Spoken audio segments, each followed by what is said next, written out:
앞서 보신 것처럼 부산은 태풍이 올 때면 매번 피해가 발생하다시피 하는 대표적인 태풍 피해 지역입니다.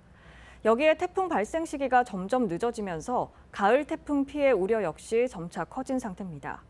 그렇다면 부산은 가을 태풍 대비가 얼마나 잘 돼 있을까요? 박철우 기자가 태풍 대비 실태를 점검해봤습니다.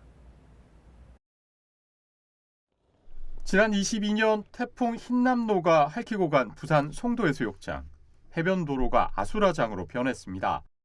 백사장은 모래가 유실됐고 해안가와 가까운 산가 건물은 파도가 들이쳐 피해를 입었습니다. 많이 걱정되죠. 잠을 못 잘 정도로 파도가 워낙 해일을 나니까 집치만한 게 겁나 그리 오면 때리면 그정 없어요. 백이고 다 날아갑니다. 올해는 얼마나 달라졌을까? 송도해수욕장 송도 거북선 일원의 파도나 해일을 막기 위해 콘크리트 블록이 눈에 띕니다. 서구는 고질적인 태풍 피해와 집중호우로 인한 침수 피해를 예방하기 위해 100억 원의 예산을 들여 연안 정비 사업을 진행 중입니다. 현재 전체 공정률은 98%. 특히 기존 방파제 뒤편에 2m 높이를 더한 방파제를 만드는데 최근 2,000개가 넘는 콘크리트 블록을 설치해 공사를 마무리했습니다. 파도를 제어하기 위한 시설이기 때문에 앞으로 그런 침수 피해나 이런 것이 많이 저감될 걸로 판단하고 있습니다. 부산 사상구 학장천. 아침 저녁으로 선선해진 날씨에 학장천을 찾는 이들의 발길도 늘고 있습니다. 하지만 지난해 7월 집중호우로 60대 여성이 갑자기 불어난 물에 휩쓸려 실종되면서 불안감은 여전히 남아 있습니다. 겁나지. 그날 이제 올라올 때 좀 사실 올라올 길이 많이 없잖아요. 사고 뒤 변화는 있을까?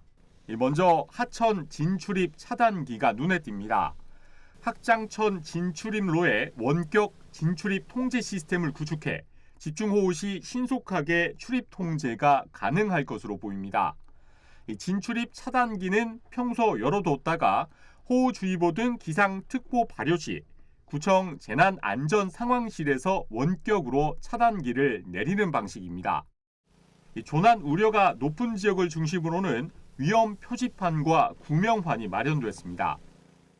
학장천 삼락천 집중호우 시 진출입 차단기 16개의 곳을 구축했고 재해 문자 전광판과 CCTV 설치 등을 통해 만일의 사태에 대비하고 있습니다. 하지만 지자체들의 이러한 대비에도 여전히 태풍 취약 지역은 많습니다. 지난 2021년 발생한 서구 암남동의 한 절개지의 경우 토사가 무너진 지 3년이 흘렀지만 복구까지는 오래 걸리고 있습니다.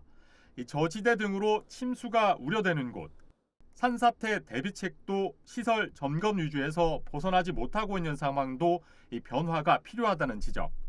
특히 산이 많고 들쭉날쭉한 지역적 특성에 부산시와 지자체의 보다 촘촘한 대비책이 필요한 이유입니다.